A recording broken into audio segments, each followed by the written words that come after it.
Hey tea heads, this is Don from Mayleaf. In this video, pairing tea and cheese. In this video, we're going to just do a really informal video tasting different cheeses and seeing how they pair with different teas. This video is going to go under the Drinking with Friends and the Tea Masterclasses playlist. If at any point in time you enjoy this video, then please give the video the thumbs up. The more thumbs in the air, the more tea videos are going to come your way. And if you haven't subscribed to our YouTube channel yet, then go click that button. I'm here with my sister.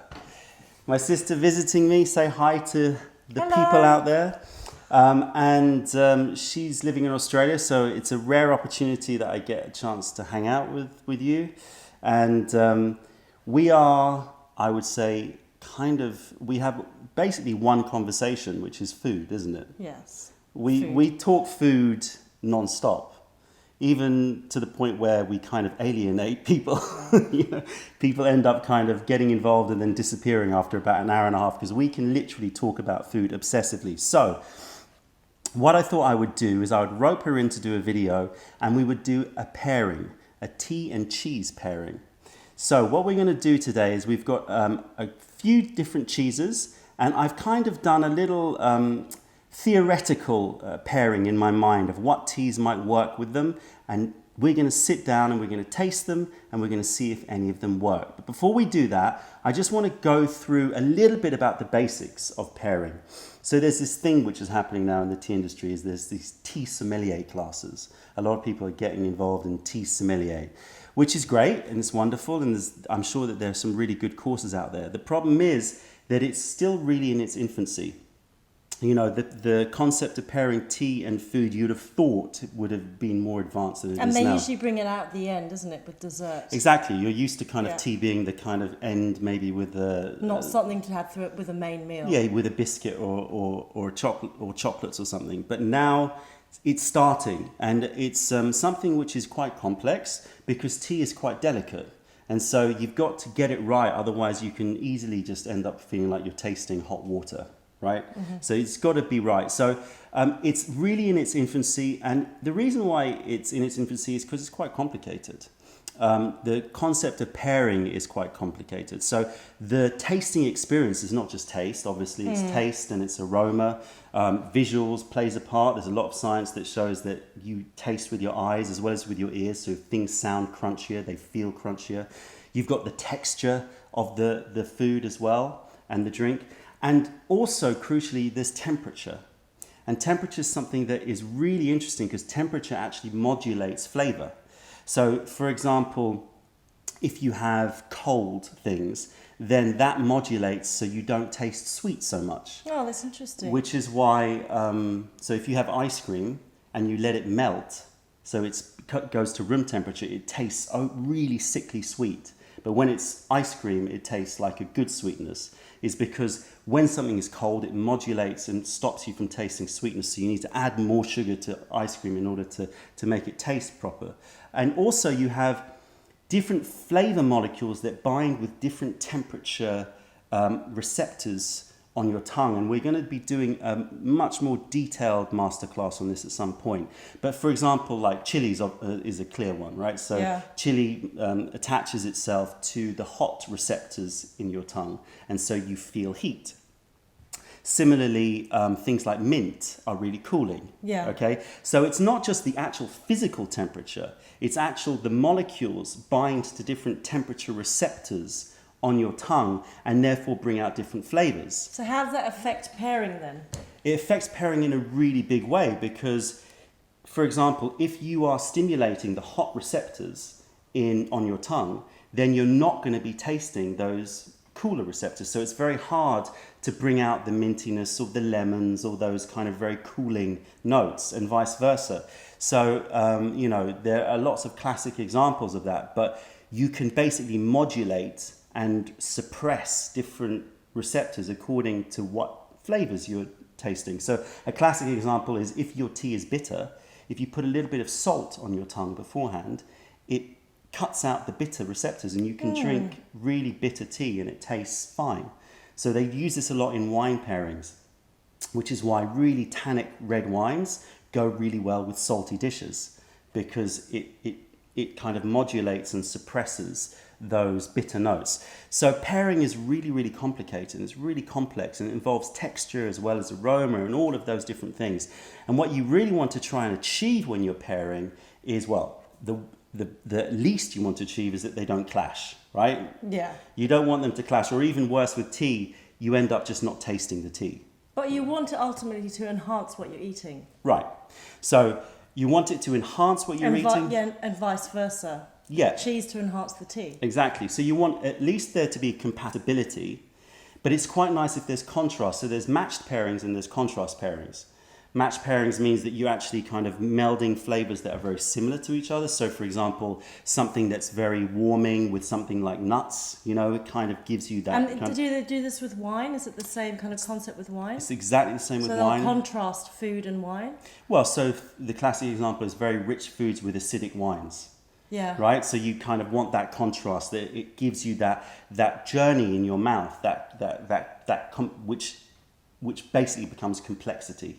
That is the journey in the mouth. So you do it with wine pairings, but you also do it with food, with cooking, and that's just natural. So you know that chocolates and nuts work really well together, right? Because they're both kind of compatible in that they're both stimulating the warmer receptors on your tongue. So you want that compatibility, but you also want some contrast. And the best pairings are the ones that give you a bit of both.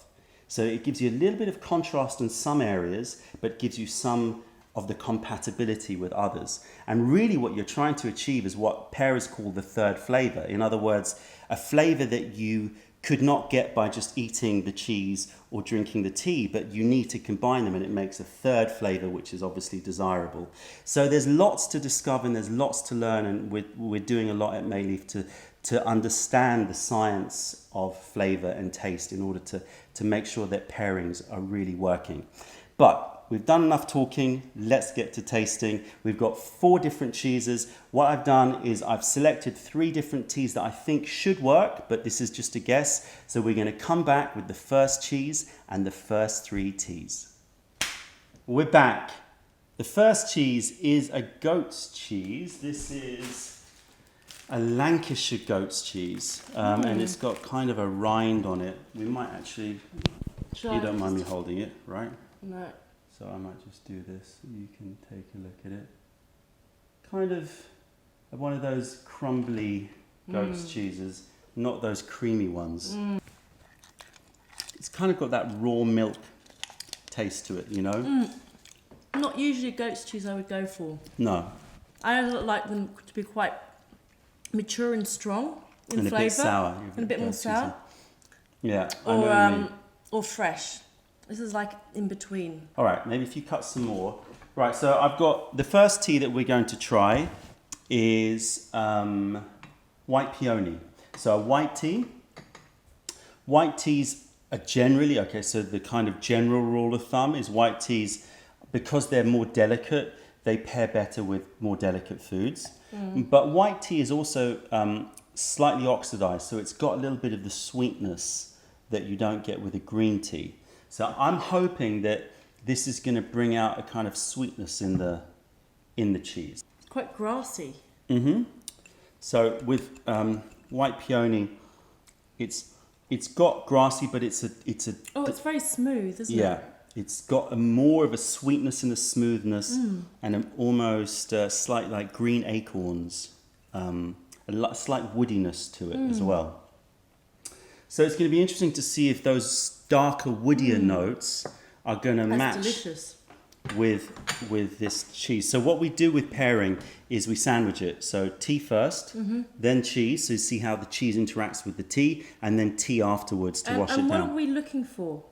Just Does it taste good together? Yeah, well, you just That's want to it. see. I think it's a combination of does it taste good together and does it bring out flavors. Oh, you've got something in your tea. Does it bring out flavors that does it accentuate good flavors or bad flavors in the cheese or the tea?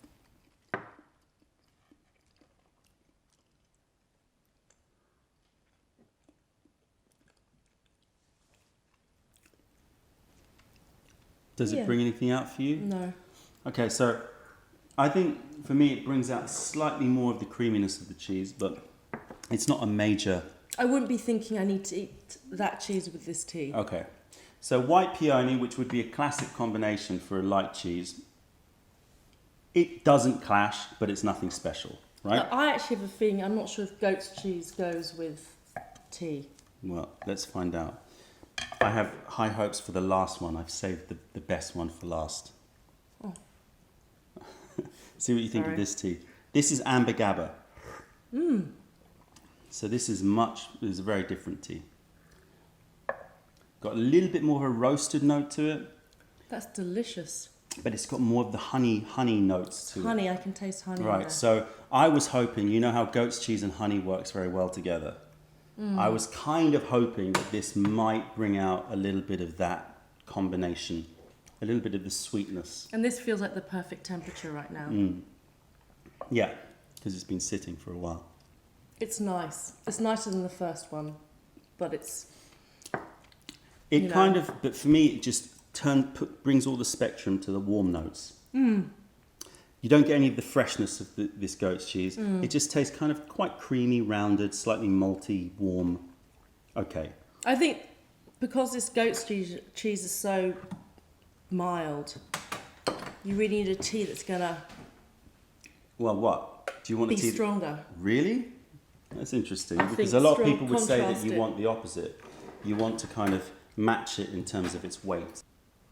So this is Anji Bai Cha, or Jade Sword, and this is very vegetal. So you get those kind of spinachy notes, but you also get the grassiness. It's very grassy. So I'm hoping that this is going to bring out the meadows that, you know, the goats were eating this grass. I'm hoping that it's going to bring out some of that, hopefully. Let's see. Much fresher, but also the savory umami notes to it. So I'm more hopeful about this than any other.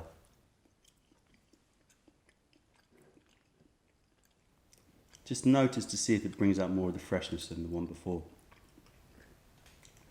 Oh, yeah. Immediately, it somehow tastes more fresh than just the cheese by itself. That's actually quite surprising that. I actually want to have another piece of cheese Yeah, and drink this tea with which it. is always a good sign. The fact is, it was not a very good goat's cheese, and Yeah. this tea has enhanced it. Yeah. So that's pretty significant. So imagine a really good goat's cheese. It's actually brought out more flavour in the cheese, basically. Yeah, given it what's been It's lacking. given it the grassiness that you wanted from a fresher goat's cheese, so it has really helped. Cool. Well, there was one successful one. I think the others were a bit, nothing special. Yeah. But definitely Anji Bai Cha and goat's cheese, that's one to try. All right, next cheese coming up.